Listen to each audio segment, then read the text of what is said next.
and everyone on the call will be able to get the recap of the recording. So welcome in.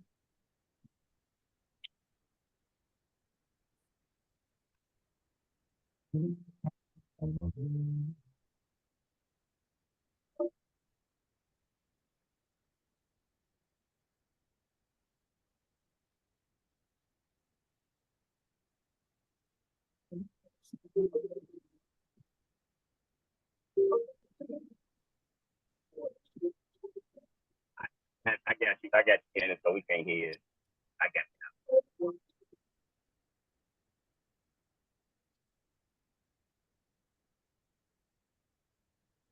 I think when you share your screen, Candace, you may have already done it, but Zoom is kind of funny. You have to share the audio from the screen you're sharing, if that makes Definitely. That's why I'm sitting here like, y'all must can't hear it, because I'm sitting here like, oh yeah. Make sure it's set up. Ooh, don't remove any. Oops. Oh, yeah, it's outside. Yeah. Well, it's weird because I just updated my computer, so now it's showing me. There it is. Boom. You pay for my parking spot, so he showed up. Greetings, everyone. Thank you for joining. For those who had just joined, we're trying to get some music up and going so that way we have some tunes in the background, but we're going to get started in just a few more minutes. We're letting a couple more people into the room. We're super excited for our conversation tonight, and we welcome you to Minorities for Medical Marijuana, Alabama's chapter. Here we go.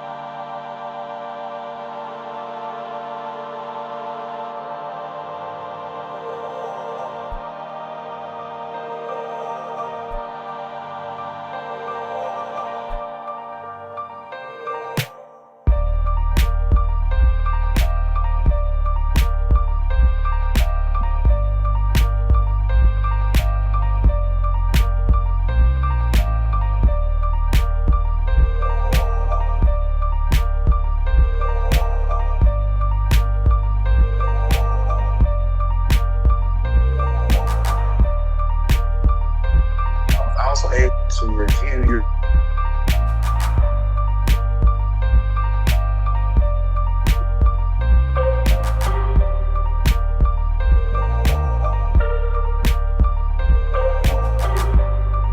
Unless the music stopped.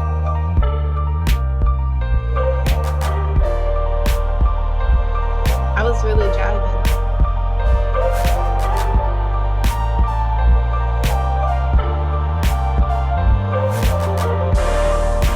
All right, well, it is 7:05, so I think now it's okay to go ahead and get started. For those who come into the room, we'll just continue to let them in. Welcome, everyone, or as I like to say, buzz, everyone. My name is Jodeci. I'm the COO, Chief Operating Officer of Minorities for Medical Marijuana. Thank you so much for joining us tonight. We have an amazing lineup of opportunities for you to learn on and network with, as both Antoine and Candace did a phenomenal job at putting together this educational networking virtual event. So it is an honor and a privilege to help serve this organization as well as our community at large. Personally, I've been working with Antoine for the last 2 years now, coming up on 2 years, and he's done so many phenomenal things in the state of Alabama. I've seen him, go up and work with lawmakers face to face, and he's traveling all around. And I'm so proud of this brother. So hats off to you, Antoine. And then he brought Candace on a couple of months ago, and she is just a phenomenal woman, and she's doing so much work as far as agriculture and education and really just being the plug to the farms. So I really appreciate you all. I have nothing else to say, so I'm going to go off of camera And I'm gonna let Antoine and Candace take it from here. Buzz, buzz. Thank you, Jodeci. Shay, I love the buzz. We love the bees and we appreciate the pollinators. So thank you so much, Jodeci. Hello, everyone. Like she said, I am Candace Clark, better known as Canda the Farm Plug. And I'm Antoine Mordican. I almost want to say, and this is Growing the Green. No, but this is our first town hall for M4MM of the year. So there was a brief introduction as to who we are, but let's get a little bit refamiliarized with who M4MM is and what our goal is to do this evening and also in the state of Alabama. So I'll pass it to you, Antoine. All right, welcome to everybody. My name is Antoine Mordican. I'm your Alabama State Director for Minorities for Medical Marijuana. I'm also the CEO and owner of Native Black Cultivation, which we are one of the first Black-owned and operated medical cannabis cultivators here in the state of Alabama. I've been serving M4MM. I've been a member since 2019 and ended up getting appointed as the state director in 2020 and been very pivotal in a lot of the work that's been going on here in the state of Alabama when it comes down to medical cannabis. I actually got my start at speaking at the Alabama Health Committee to support the law and program that we have now to make sure that we got it through. And when I went and spoke at that meeting, I made sure I spoke to making sure that the program was focused on Alabamians to make sure that it's a program that overall Alabama wins from it, as most importantly getting the medicine to the patients and the people of Alabama. So as I've been going through that process, I took the position either I was going to serve as a commission, I was going to help write the rules, or I was going to be one of the first participants in the industry as it stood up. I submitted an application to Governor Kay Irie. She deemed me not being worthy enough to be able to be appointed to the commission, which she actually did me a very extremely big solid. So I'm very thankful for that. So at that point, I just kind of pivoted and took the position of ownership. So we went through the whole process. I compiled my application. I'm a unique individual in the space. I completely did my application myself with the help of some good friends. Those that may be on this call that's familiar with the application process here in Alabama, it was very strict. You had to provide very specific information, know exactly what it is that you wanted to do and have all that, be able to provide it to them about the time you submitted that application. Once we got everything submitted, when they end up awarding the license, we was not awarded a license the first time, which was disheartening. And they end up pulling the license back. We was not awarded again the second time, and they end up pulling the license back again. And ultimately, the commission set in some new special procedures, which gave the applicants the opportunity to be able to pitch in front of pretty much pitch our company in front of the commission. And I was one of the first ones to be able to present, and I guess I made an everlasting impression on them that they ultimately end up awarding me my license. So outside of that, it's a wealth of other things that I do as well. With me and Candace, we have a podcast called Growing the Green, where we have the conversation around about cannabis here in the state of Alabama. It normally airs at Alabama State University radio station, WVAS. Am I saying that right? 97.6. 90.7 FM. I'm sorry, 90.7 FM. We've been running with that for a couple years as well. And we're just being very proactive with making sure that we get information to the people. So I'm very thankful, for you all taking the time out of your day to jump on this call to learn more about what's going on in Alabama. And most importantly, have this conversation. This is going to be more of a dialogue and not us just feeding you information, because we're going to open it up at the end of the call for question and answers. So if you all have any specific questions that you want to be able to ask and learn more about what's going on here in Alabama, I can say this. I'm only as good as the questions that I'm asked. And I have a lot of information and resources, so I'm pretty sure I'll be able to answer it. But if not, I will follow back up with you all and get the answers for you if I'm unable to answer it. But with that being said, that's a little bit about me, and I'd like to pass it back over to you, Candace. Ashe, thank you so much for setting the tone, brother. I am, like I said, Candace Clark, Candace A. Clark, also known as Canda the Farm Plug. I am currently a PhD student at Tuskegee University in the Integrative Public Policy and Development Program. And my research is investigating the intersections of land use policy and sustainable, affordable, and efficient housing. I also work for Tuskegee University, specifically in cooperative extension, under the Carver Integrative Sustainability Center. And in that space, what I do is support a conversation that's huge, right? We're talking about not only cannabis, but also the world of agriculture, what's impacted by climate change. And we know that cannabis as a plant, as a crop, and as a medicine can not only heal our bodies, but can also support us in healing the earth. So I'm really excited to support a conversation throughout the state of Alabama where we're figuring out not only all of the avenues for research and transparency and investigations, right? All these questions that we have around what is the plan and what can it actually do for us. But I'm also interested in exploring the things that we already know. And some of those things are, it can be used as a biofuel. It can be used, which is like for your car, literally for like jet fuel in airplanes. It can also be used as a plastic. So as Antoine takes a drink from his plastic water bottle, we know hemp could replace that, and a plethora of other things, right? Like building materials, literally the houses that we live in and live and go to school in, right? And go to work in.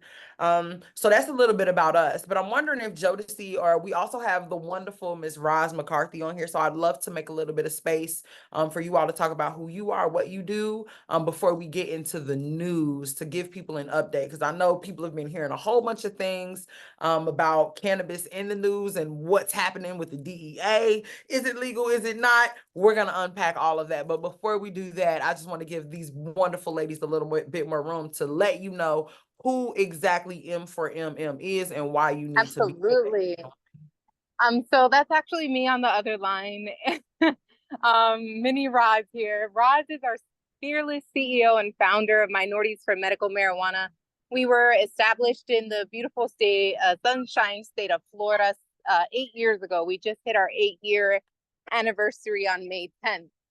And really it was due to the fact that Roz's son had sickle cell anemia, and they were curing him or helping him obtain medicine through the use of cannabis.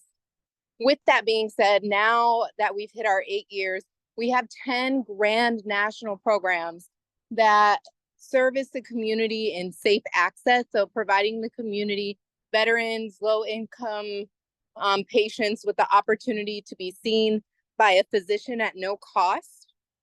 Additionally, we have our Project Clean Slate, which is our record sealing and expungement service. And it gives a ton of resources to our communities. We have our Health is Wealth, which is a virtual educational platform, and really a ton more. So we work with public policy, federal policy, state policy.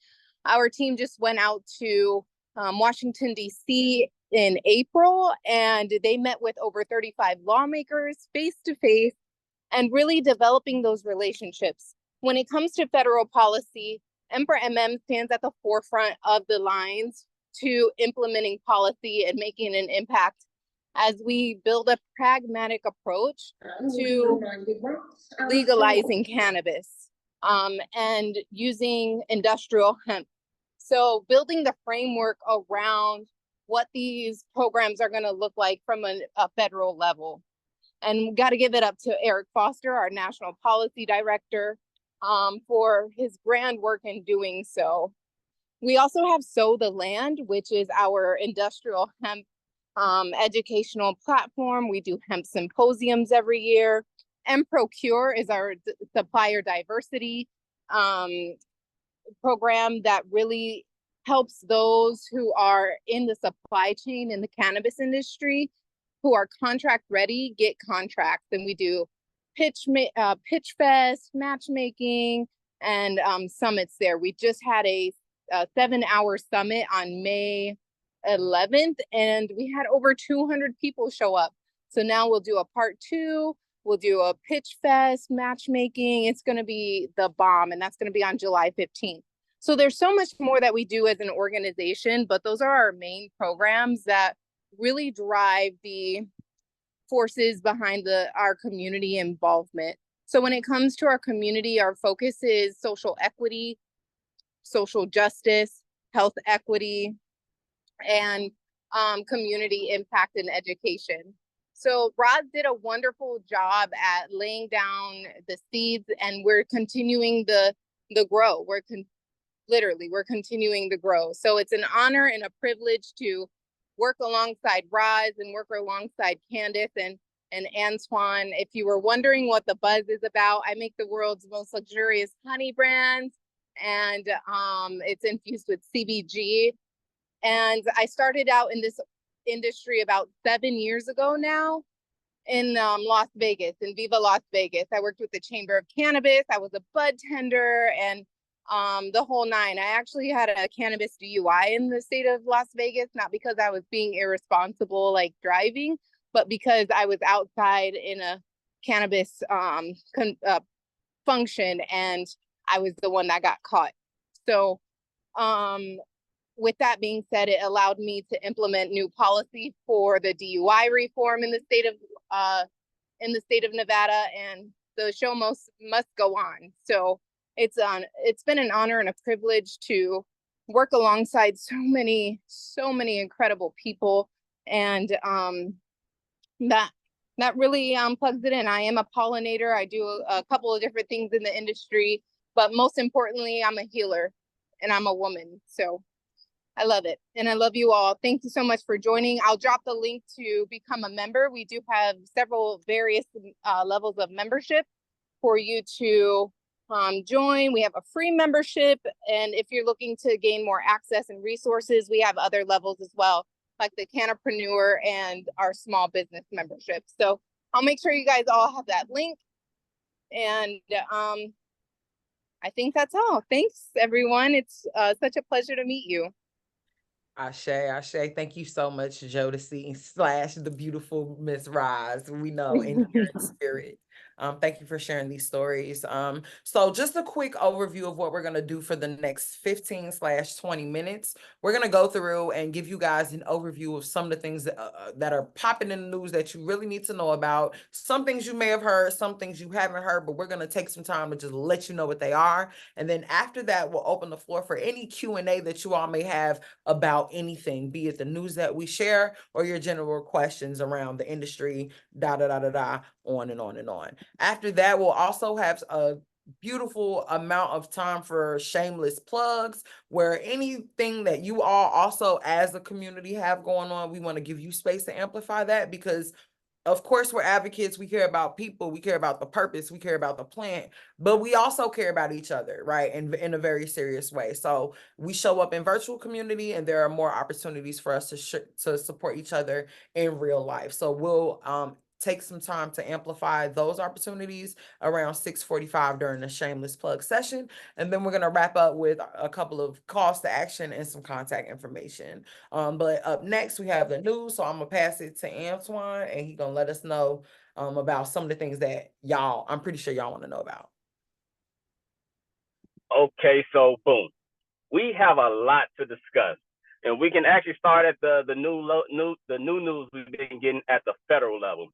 So as you all may or may not know, you are able to provide public comments on the proposal rules for the rescheduling of cannabis from a Schedule 1 to a Schedule 3.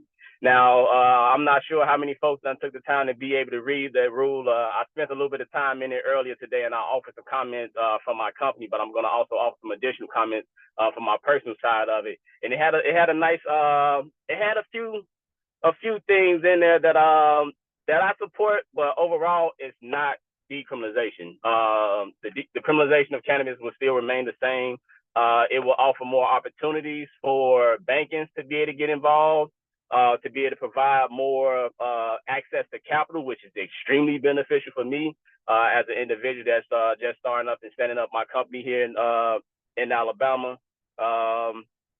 It also touches on, just kind of the legal conversation, how cannabis kind of got to where it is today to be so prohibited. So it also talks about those rules. It talks about the taxes, how they plan on restructuring the taxes and the revenue for that. And also talk about compliance programs that they'll be putting into place after the 60-day period. I think they have like 6 months to be able to put that compliance thing in place. And I really think it's going to be the financial institutions that's really going to be doing that. But it got a wealth of information. And I highly encourage everybody to make sure you go and check it out, read it. Even if you're not even able to read it, just offer some comments on your thoughts on how you feel about this rule and what you would like for the DEA and our executive administration to be able to do to make sure that we ultimately, liberate the plant. We are all very thankful and grateful for any forward progression when it comes down to cannabis.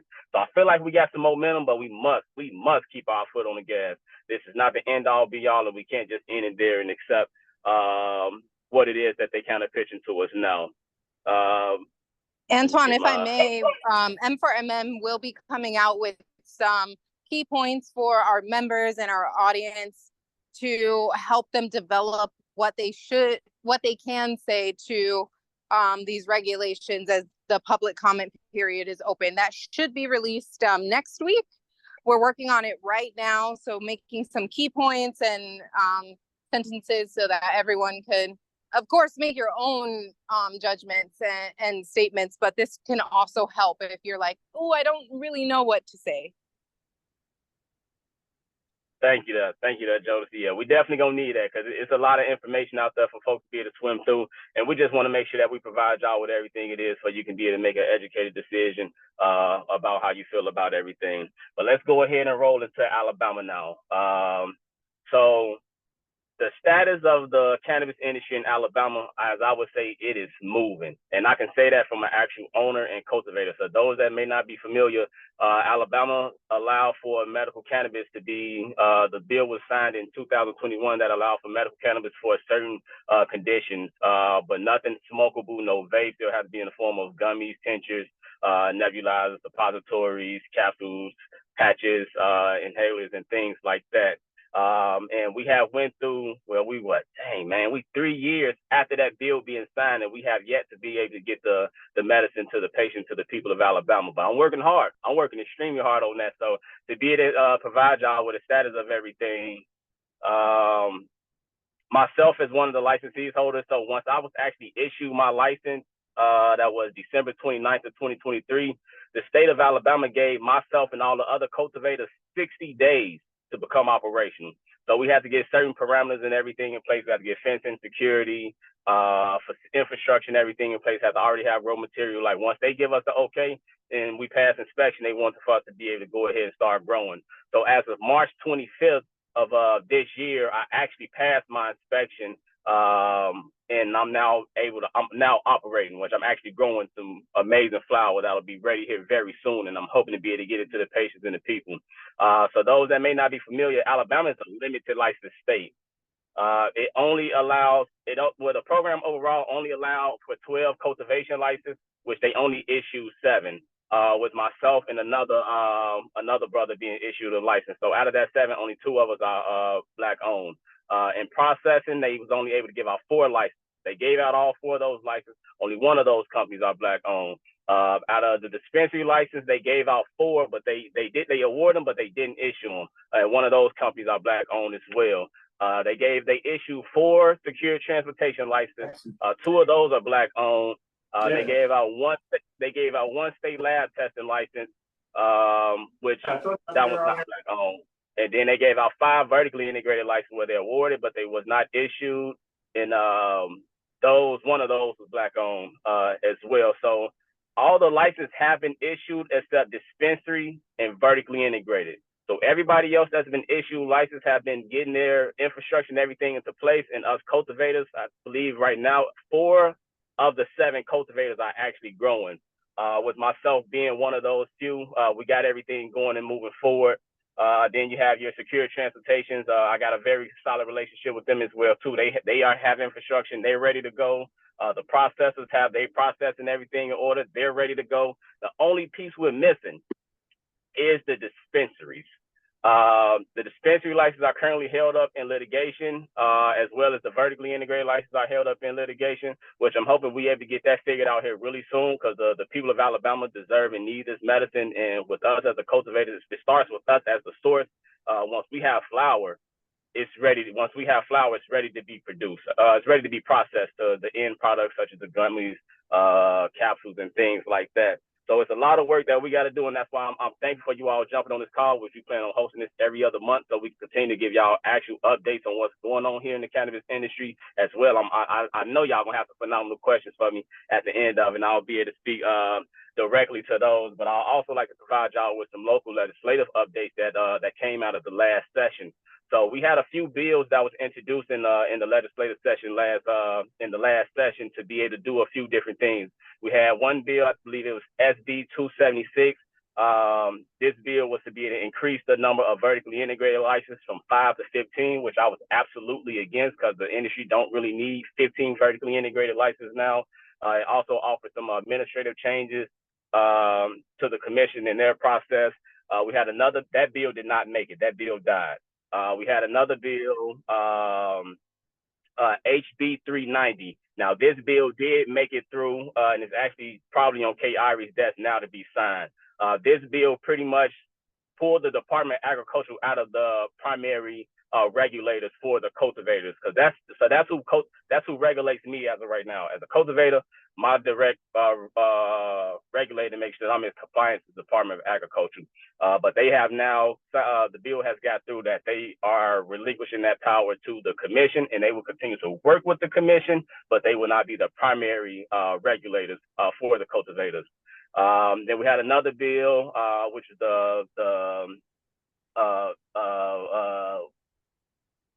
I can't remember. It was a total of 4. We had a van bait bill that did not make it. That died as well too. I believe it was HB 65, which I'm heavily involved in a lot of advocacy that goes on. I'm always at the state capitol. Anything that comes up, I like to be in the room and hear information firsthand. So I come back to meetings like this and deliver it to the fine people like yourself, so y'all can be aware and abreast of what's going on. Man, it's one more bill that I'm missing.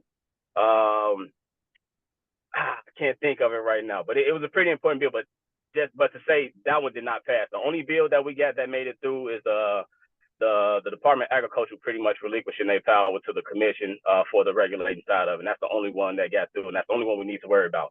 But as we prepare, please, people, as we prepare for the next session, it's going to be important that the people of Alabama get involved in this legislative process, especially since we're rolling up on election season and things like that. It's a lot of stuff that's going to happen in the midst of folks campaigning, especially if they're pro-cannabis. I recommend nobody voting for anybody that's not pro-cannabis, regardless. At least talk to them and make sure that they stand on the side of cannabis, so we can make sure that we get this program up and running.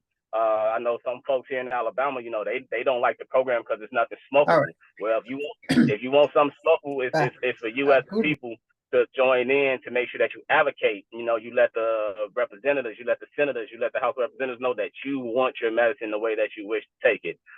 So that's one of the things that we're going to be pushing for in the next upcoming session. And as we continue to have these meetings, I plan on continue this dialogue amongst us so we can all be abreast and aware of what it is that's going on.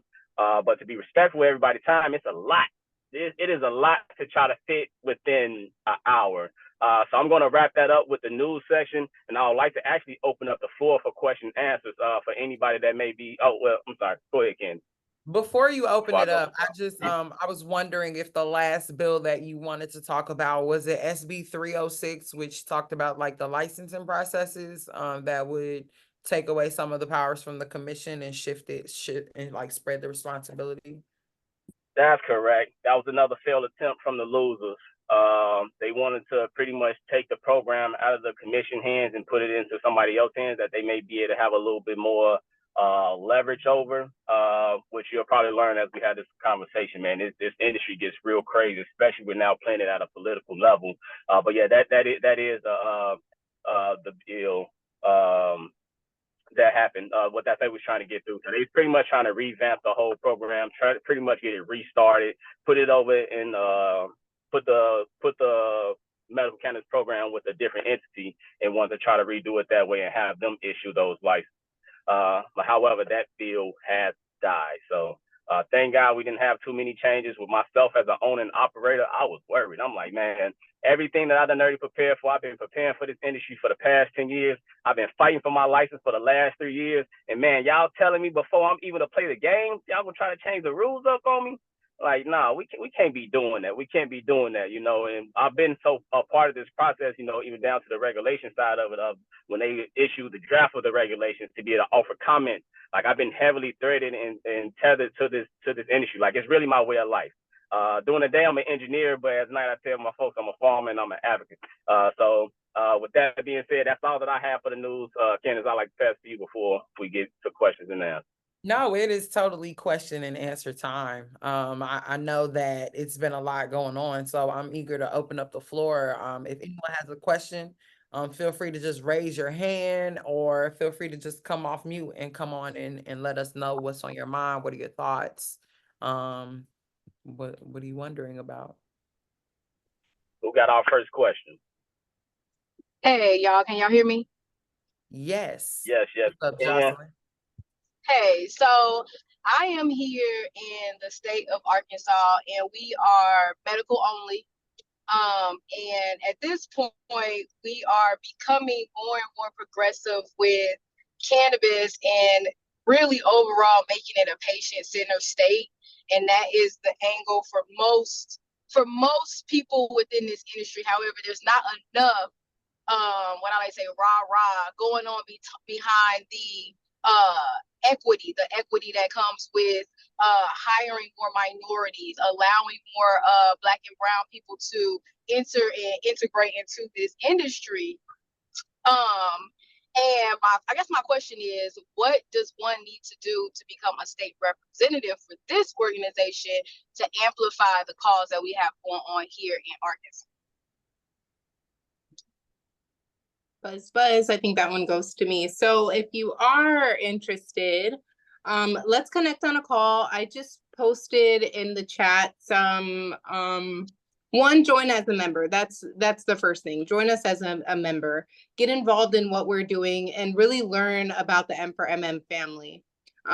Then after that, let's talk about what's going on in Arkansas. Let's introduce you to our national policy director, as well as Roz, our fearless CEO, and see what we can do in the state of Arkansas as far as what is the vibe there, what are the importances there. But I'll go ahead and drop my email in the chat, and please reach out to me and we'll make the connection. Okay, thank you. I appreciate it. And it's really cool to hear everything that's going on in Alabama right now.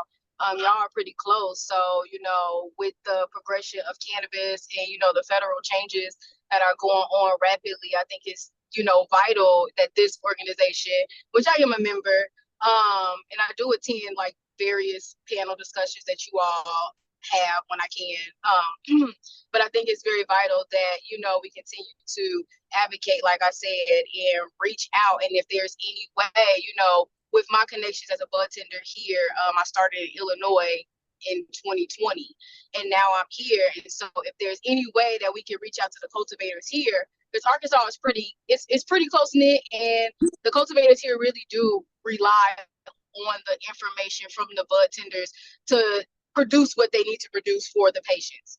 And so if there's any way here that we can connect and just expand this thing further, I know there are some cultivators here that are interested in the conversation of equity and achieving that across the board. I'm not sure if it's a shameless plug section, but I'll wait for my plug. But just to let y'all know that it is a movement going on down here in Arkansas when it comes down to achieving our rights, getting those things and making it a little bit less challenging for us to become a part of this industry.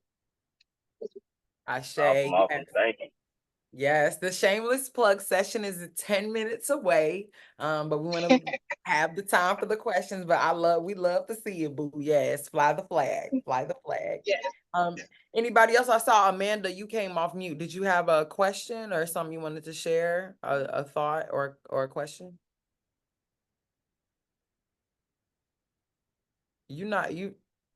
Oh no, you okay? You not off mute if you're talking. You're trying to talk.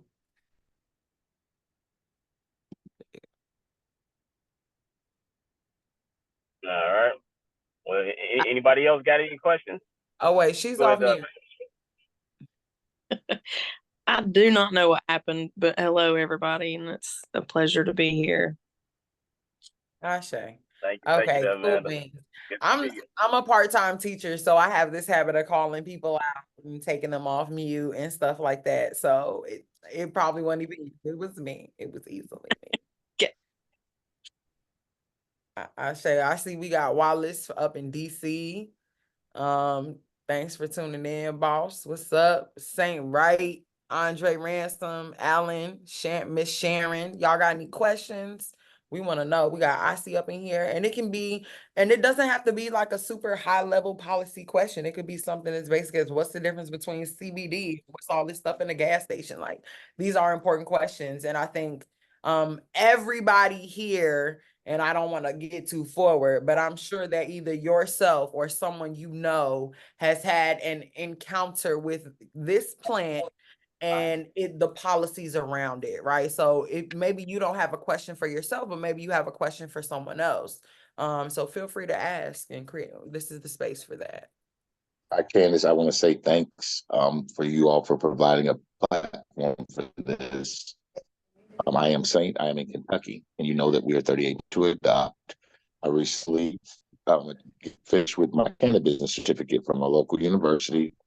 So I'm looking forward to getting out and just educating.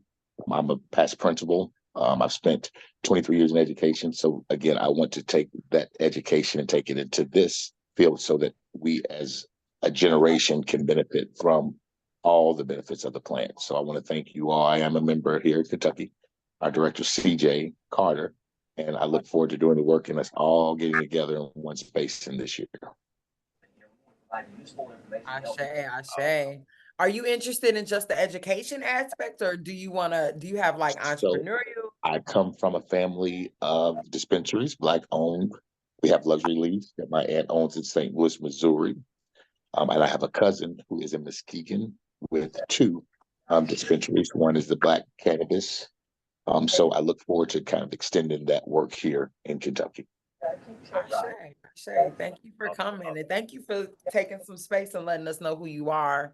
Because this is the time where we can connect, and when we start hearing the same names over and over, this is how the community is built. So thank you so much, Saint. Daphne, I see that you came off mute. You got a question for us or something you want to share out, Daphne?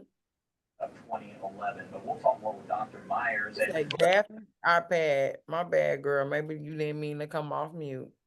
And more is coming right back. We have a live look. Oh, there it is. It went on. Okay. I see we got T.I., we got Ty, Dr. Devin Freeney, Cheyenne Miller.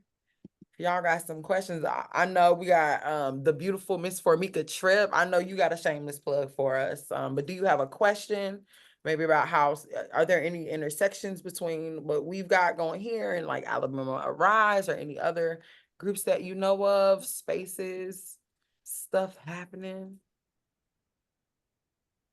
I'm like just. Oh, sorry.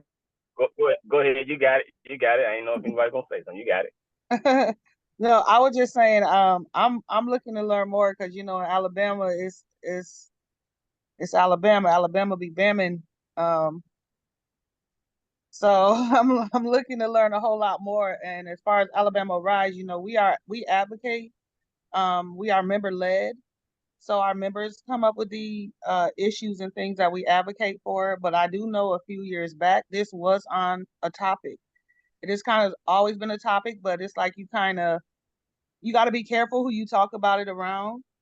And I would love to get to a place where it could just be an open conversation, because at the end of the day, it's so many people who are impacted by it, connected to it, use it, smoke it, wish they had a car, whatever the case may be.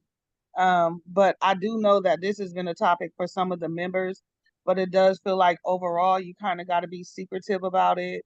And, you just got to be careful what circles you talk to about it. So I'm glad to be able to be on this amongst all these people with these great education, and like this is dope. This is super dope seeing it in this light, and it's not shown in this light often.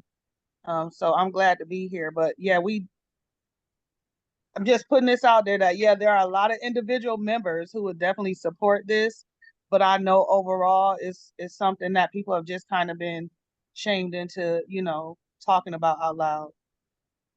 Ashe, thank you so much for sharing. Yeah, greatly appreciate you jumping on. And I used to share those concerns as well too. When I actually started to get into the cannabis space, I understand the dilemma that some folks, you got to be careful who you have the conversation with, but that's why I really got started and activated. So the conversation, we can start having it now. It won't be so taboo. You know, some folks were scared about it. Like even when I actually got my start as a hemp farmer. I've been growing hemp since 2020, and I've been growing hemp hydroponically in the greenhouse while uniquely engineer a drip to drain recirculating system, and making sure that I'm able to produce some good quality smokable CBD flower. And at that time, I was working for a very conservative company, probably one of the most conservative companies in Alabama. But at that time, when I was doing that, and I was having that conversation with a lot of my peers and my coworkers, which ended up may not even sharing the same background as me, they viewed it in a certain different way, in a certain kind of light. But as time kind of went on, especially, as I tell folks that's not for cannabis, just wait. Once they have an experience, because they're gonna have an experience sometime at some point in their life where they may end up having to choose this plant as a alternative medicine base. And when that conversation comes up, or that opportunity comes about, man, I kid you not, they always call me. They on the phone like, Quan, I know you're in the cannabis space. They want to learn a little bit more about it. Now they're a little bit more open to it, and then they do their own research, learn that it can be used for a lot more. So just really. And that's why we host these meetings, so we can be able to educate folks more, so folks not too afraid to have the conversation about it, so folks can be more understanding about it. So because if the people don't know, in the conversation amongst the people are not being had about this plant, our legislators ain't going to do nothing about it because they ain't getting no wind of it as a constituent. If you're not going to your representative, let them know that you want them to be able to vote for something that's or support a bill that's pro-cannabis, or let's say right now, you want smokable flower. I encourage you to email your state representative or your senator, let them know that you want smokable flower. They can be able to add amendment in the next session, or even produce a whole entire new bill that will allow for a pathway of such. So it's a lot of work it is that we can do in this space, and it's important that we have this conversation, and it's a continued conversation. So however I can be able to support any specific question that your members may have, you can always reach out to us. I'll plug myself here shortly, but I'll give everybody my contact so you all can be able to stay in contact with me in case you have any questions with me being your Alabama State Director. I'm pretty sure I can answer the question, but if I can't, I'll find the answer for you. Ashe, I want to create some space. Jocelyn, if you have a question, I want to let you go, but if you just have a comment or a shameless plug, I want to ask you I want to see if you could wait for maybe 3 minutes, because I want to also, Antoine, I shared it earlier, but I'm sharing the screen from a presentation you gave earlier this year around like the policies up to date as it pertains specifically to Alabama. So like in 2 minutes or 3 minutes or less, can you walk us through the dates on the screen and just let us know how we got where we are right now before we go into the shameless plug session? All right, family, the roadmap on how we got here, where we are today.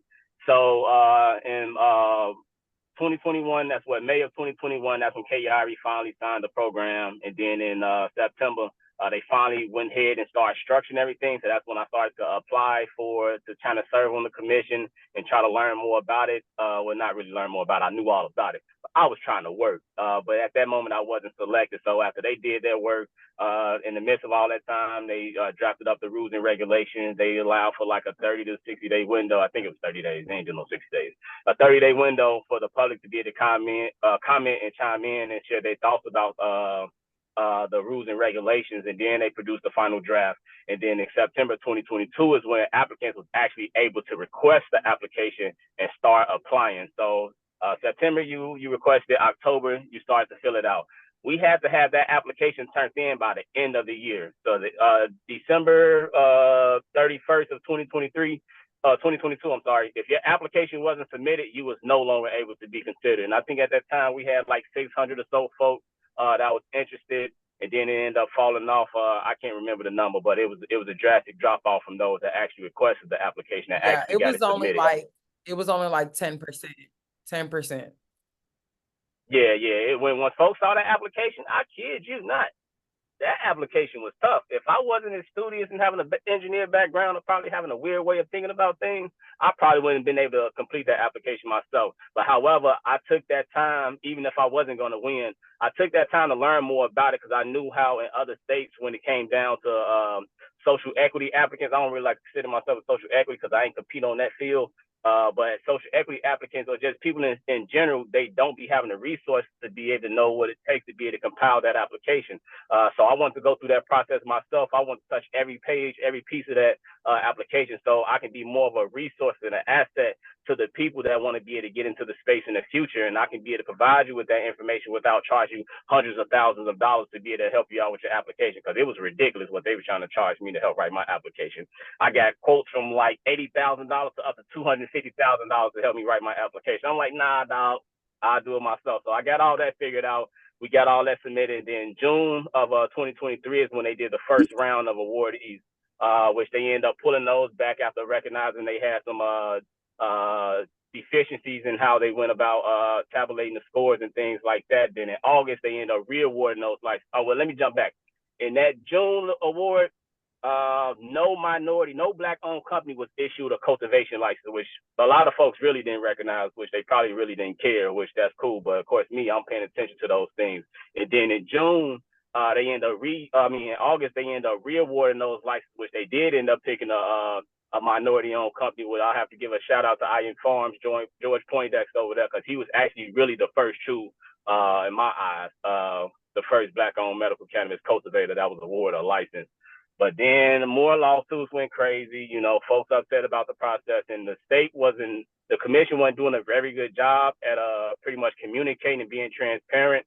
So they end up putting in a special procedure where they was able to be transparent. They pretty much restarted the process and the program and allow for applicants to be able to give a presentation in November to be able to pretty much advocate and tell their side of the story on why they should be awarded a license. Now, the commission, they had some tough work to do. But I felt like after this third time, they got it right, and the legislation allowed for them to be able to do so. And then in the third round, they ended up awarding the license, which I ended up getting awarded in that third round, which was December 2nd of 2023. Then they finally awarded us the license in the end of 2023. And now we're actually at the process where we're operating after being issued, passing inspection in March of 2024. But I saw somebody just comment and say they had a question. Go ahead, Caleb, you got the floor. Yeah, how you doing, Antoine? I believe we talked a couple times before. Yeah, Jasper Development Group. I was talking with some other people also about this. I know Alabama State applied for a cultivation license, and basically there's two more cultivation licenses for minority owned businesses still available. It would be really imperative, try to have like a HBCU try to win one of those licenses if they're going to have another round in cultivation. Yeah, I think if there's anything that we can do to kind of assist them is, be probably real helpful and stuff. Yeah, man, that's actually great. So Alabama State, they actually went for a vertically integrated license, which they gave a presentation, and it was a phenomenal presentation. I figured if any other black company was gonna get a license, I just knew it was gonna be them.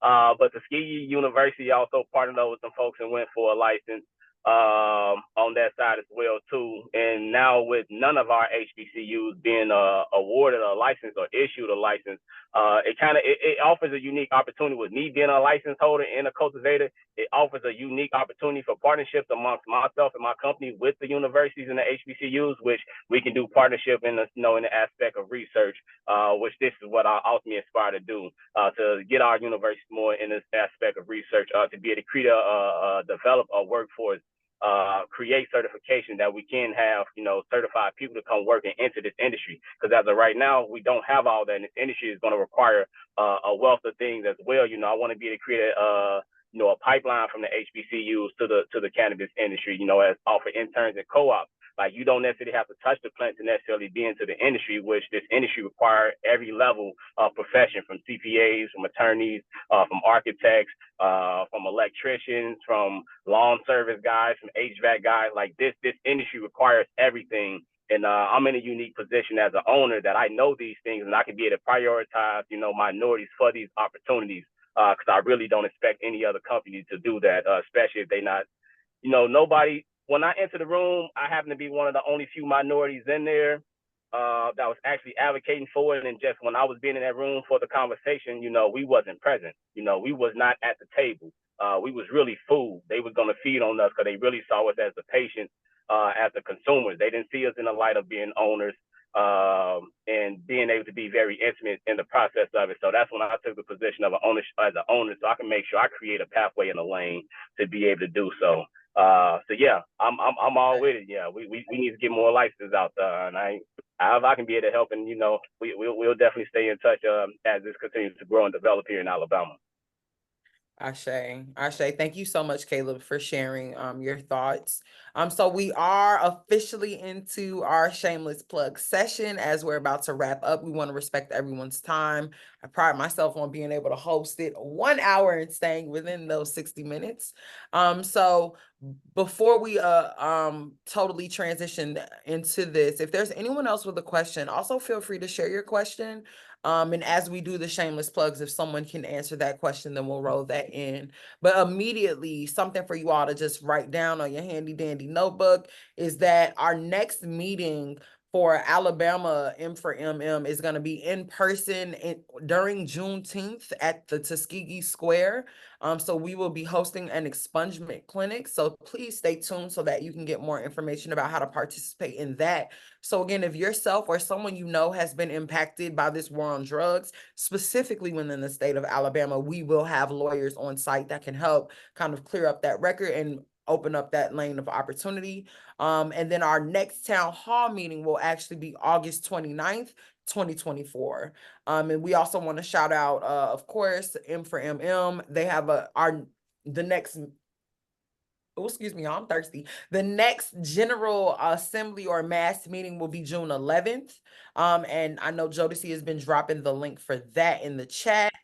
And there's also the Black Cannabis Con, which will be happening July 24th through the 26th in Chicago. So that's another place for you to kind of link up and catch up with us there. But are there any other comments? Yes, I actually did have a question, but I got cut off. My signal was kind of bad out here. But I did have a question for Antoine. Just when he was talking about, advocacy, and I can't remember who else was in the chat saying how people still really feel uncomfortable talking about cannabis. And I was wondering, okay, so here in Arkansas, we have this really like cool movement going on called Ask Ethel, where it's like a patient advocacy panel that pops up pretty much all over the state, pretty much 8 places in the state.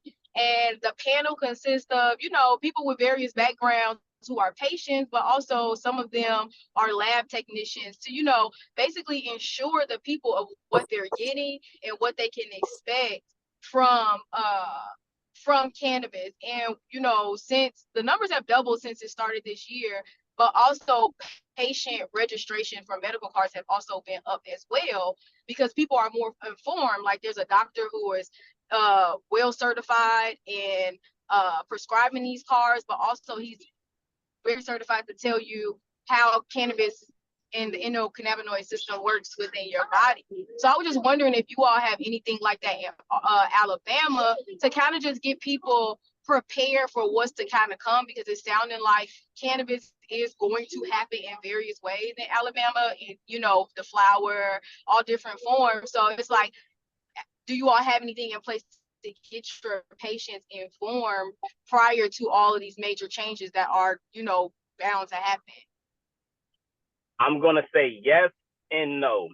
So we do have organizations that's out here for the patient that want to be able to prioritize the patient. But we don't have organizations to the point where they are actually educating them about the different aspects and the lanes of it. Like we got, groups out here that's for, certain conditions, for autism, for, different things like that. Then we have another group that's, they about completely liberating the plant. They want home grow. They want, you can decriminalize. They want it all, but we don't have anybody specific that's kind of mission and focused to be able to educate the patients.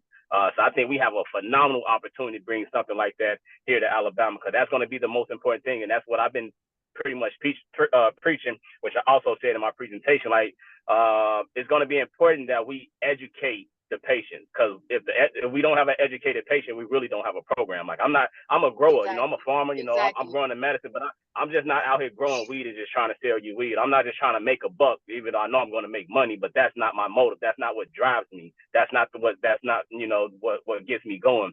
So it's more important about, changing folks' lives, helping improve their quality of life by educating them about this plant so they can be able to take alternative routes to be able to better their health versus, the traditional pharmaceutical way that they may take. Like you could be taking a pain, a pill, for a headache, and now at the same time you're curing your headache, but you're also killing your kidney. So it's different things on how you kind of go about it, and just offering that information, that education to people. It's really going to be critical, so we can be able to create a good, healthy citizen and body here in Alabama.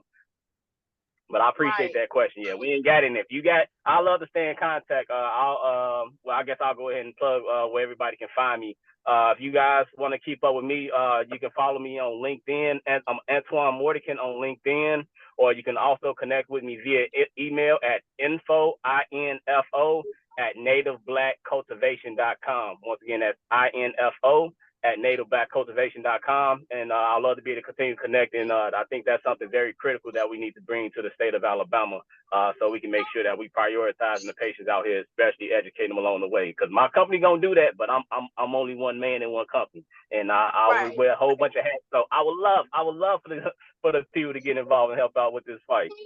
Absolutely. That's how it's going to happen, is getting the people involved and getting them educated and reversing the reefer madness mindset that a lot of people actually have, especially in the South, so It's very vital that we educate our people and let them know the origins of the plant and how it's working with our body and why we need it. It's not, at this point, it's a necessity as to why we need this plant.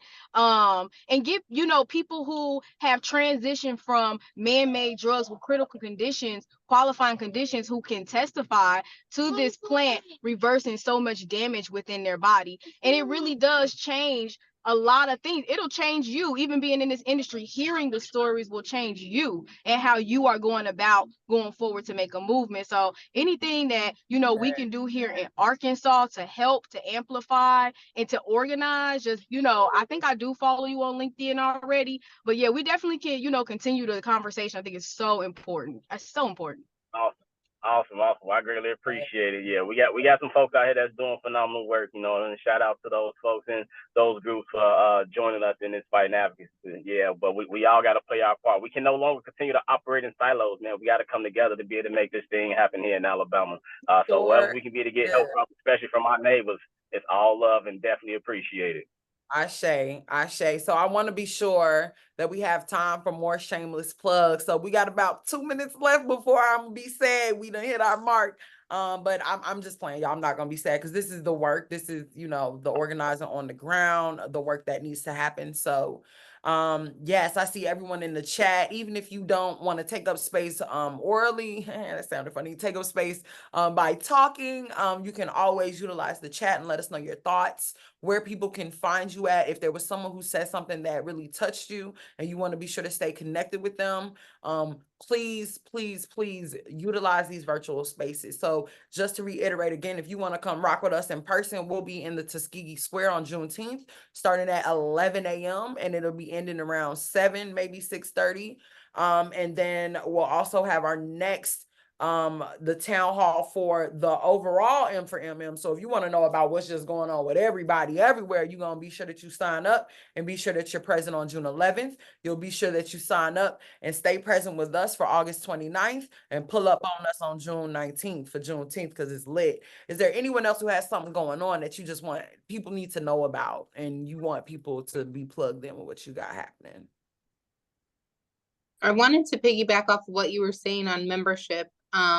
Not so that way we have more numbers, but it's really so that way you guys are connected with what's going on, whether it's in your state or federally. We have great speakers that come on each and every month from all different types of backgrounds that can help you grow your business. If you are a business owner, or if you're a member, you get more opportunities and discounts to other conferences all across the states. M4MM does serve 27 states and 4 international chapters. So it's so important for us, especially as Black and Brown communities, as women's, veterans, to stay connected and to support each other as we continue to make a pathway to inclusion in this industry, in this billion-dollar industry. I will go on my soapbox there, but most definitely, if you do have a business that is not plant touching, I want to encourage you to register. Again, all of this information is for free. And we're proud to give you this information, but please register your business on our VendMate platform through M-Procure, our cannabis supplier diversity procurement site, and much more to come for you all. Shay, look at all the events popping up in the chat. We love to see. Jocelyn has an event called Rooted in Integrity coming up May 25th. Virtual tickets are available. There'll be a panel featuring the Bold team. We got someone from Takao, which is cool. We love Holly Dupart. Shout out to Chicago. Latoya shit, she know my cousin Holly. Yeah, no, we love Holly. We love Holly. Let's see, we see Monique Martin Hickman out in Little Rock. So yeah, that's LOL, that's my cousin. That's so funny. for real. Oh yeah, no, we love Holly. First She's super out, cool. right now, that's my girl. Yeah, her and her brother, they dope, man. They super dope. Baby. Look how small Earth is. So yeah, you gotta pull up to the cannabis, the Black Cannabis Expo, the Black CannaCon up in Chicago. Man, I just might. I'm a hop, skip, and a jump, just 57 straight up. So I might. But the virtual tickets, I dropped the link in there. If y'all can, just pop in. It's gonna be real cool. I mean, you see the panel. We're gonna be talking. We're gonna be having fun. But definitely, if y'all can, just hop in. Nice. Awesome. All right, beautiful people. Well, if there are no more chats to be chatted or things to be shared, we appreciate you all so much. Definitely stay locked in with us. My email, I'm dropping it in the chat. It is cclark, cclark @tuskegee.edu. If you've ever got a question for me, you can just reach out right there. I am attainable. Give me some time, because I believe in anti-racist workspace through, radical rest and taking my time. So I will respond, but just give me a chance. Okay. So before we go, I see Damon with Gaia. Yes, thank you. Sorry, I was trying to pull over, get to a quiet spot. How you guys doing? Thank you for hosting this. Just quick shameless plug. I work with for a company that has a hydroponic grow system that also produces energy at the same time. Current background, we're based out of Baltimore, but we tag team with Aretha Dix and her company, The Blue Fields, probably about 1.5 years ago to host the CIC at Alabama A&M.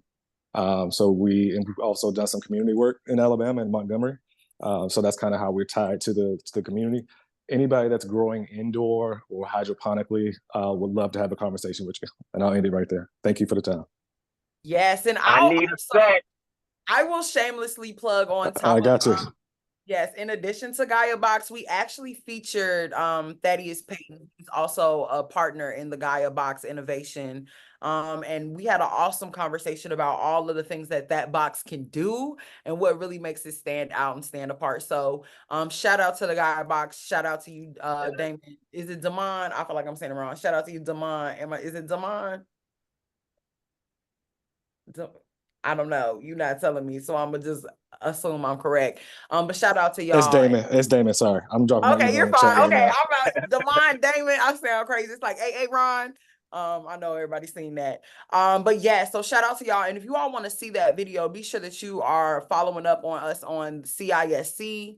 At CISC 1881 on YouTube. We have an awesome program we put together every year called Kwanzaa, where we intersect the conversation of Kwanzaa and cannabis. Super cool. Check it out. I see Dr. Freeney has popped up. So what's up? What you got for us before we hop off? So before we hop off, just wanted to thank everybody for coming out today. This is my first time on this type of event, but just wanted to kind of plug what we have going.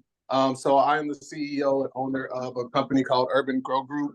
We actually had the opportunity to score adult usage cannabis licenses in Illinois, as well as the medicinal licenses in Florida.